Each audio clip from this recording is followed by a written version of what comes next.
شاہد T V میں خوش آمدید ناظرین، زمین پہ سب سے پہلا قاتل قابیل ہے جس نے اپنے بھائی حابیل کو قتل کیا۔ قابیل اور حابیل یہ دونوں حضرت آدم علیہ السلام کے فرزند ہیں۔ حضرت حوا کے ہر حمل میں ایک لڑکا اور ایک لڑکی پیدا ہوتی۔ ایک حمل کے لڑکے کا دوسری حمل کی لڑکی سے نکاح کیا جاتا تھا۔ اسی دستور کے مطابق حضرت آدم علیہ السلام نے قابیل کا نکاح یوزا سے، جو کہ حابیل کے ساتھ پیدا ہوئی تھی، کرنا چاہا، مگر قابیل اس پہ راضی نہ ہوا، کیونکہ قابیل کی بہن جو قابیل کے ساتھ پیدا ہوئی تھی زیادہ خوبصورت تھی، اس لیے وہ اس کا طلبگار ہو گیا۔ حضرت آدم علیہ السلام نے اس کو سمجھایا کہ اقلیمہ تیرے ساتھ پیدا ہوئی ہے، اس لیے وہ تیری بہن ہے، اس لیے اس کے ساتھ تیرا نکاح نہیں ہو سکتا، مگر قابیل اپنی ضد پہ اڑا رہا۔ آخرکار حضرت آدم علیہ السلام نے یہ حکم دیا کہ تم دونوں اپنی اپنی قربانیاں اللہ تعالیٰ کے دربار میں پیش کرو، جس کی قربانی قبول ہوگی وہ اقلیمہ کا حقدار ہو جائے گا۔ اس زمانے میں قربانی کی قبولیت کی یہ نشانی تھی کہ آسمان سے ایک آتش اتر کر اس کو کھا لیا کرتی۔ قابیل جو کہ کھیتی باڑی کیا کرتا تھا، اس نے قربانی کے لیے اناج پیش کر دیا اور کوشش کی کہ خراب اناج قربانی کے لیے پیش کرے، جبکہ حابیل کلا بانی کیا کرتا تھا۔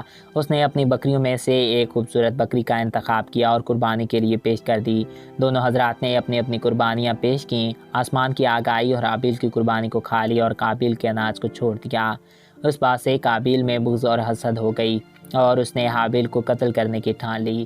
حابیل سے کہہ دیا، میں تجھ سے قتل کر دوں گا۔ حابیل نے کہا کہ قربانی قبول کرنا تو اللہ تعالیٰ کا حکم ہے اور وہ متقی بندوں کی ہی قربانی قبول کرتے ہیں۔ تو متقی ہوتا تو تیری قربانی بھی ضرور قبول ہو جاتی۔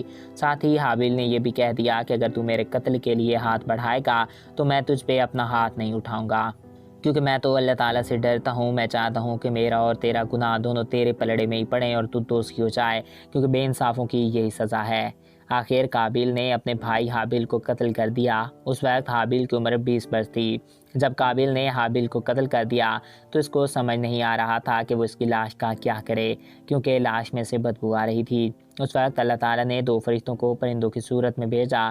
ایک پرندے نے دوسرے پرندے کو قتل کر دیا اور اس کے بعد جگہ کھود کر اس کو دفن کر دیا۔ قابیل نے پرندوں کو دیکھ کر اپنے بھائی حابیل کو اسی جگہ دفن کر دیا۔ قتل کے بعد قابیل کا چہرہ کالا اور بدصورت ہو گیا۔ اس کے بعد ہر رنگ اور مزے والی چیز بدل گئی اور گورے چہرے کی رونق ختم ہو گئی۔ حضرت آدم علیہ السلام نے شدید غضبناک ہو کر قابیل کو چھٹکار کر اپنے دربار سے نکال دیا اور وہ بدنصیب اقلیمہ کو ساتھ لے کر یمن کی سرزمین عدم میں چلا گیا۔ وہاں ابلیس اس کے پاس آ کر کہنے لگا کہ حابیل کی قربانی کو آگ نے اس لیے کھا لیا کہ وہ آگ کی پوجا کیا کرتا، لہٰذا تو بھی آگ کا مندر بنا کر اس کی پرستش کر۔ چنانچہ قابیل ہی وہ پہلا شخص ہے جس نے آگ کی پرستش کی۔ تو ناظرین، میں امید کرتا ہوں آپ کو ہمارا یہ ویڈیو پسند آیا ہوگا۔ Thanks for watching. اللہ حافظ۔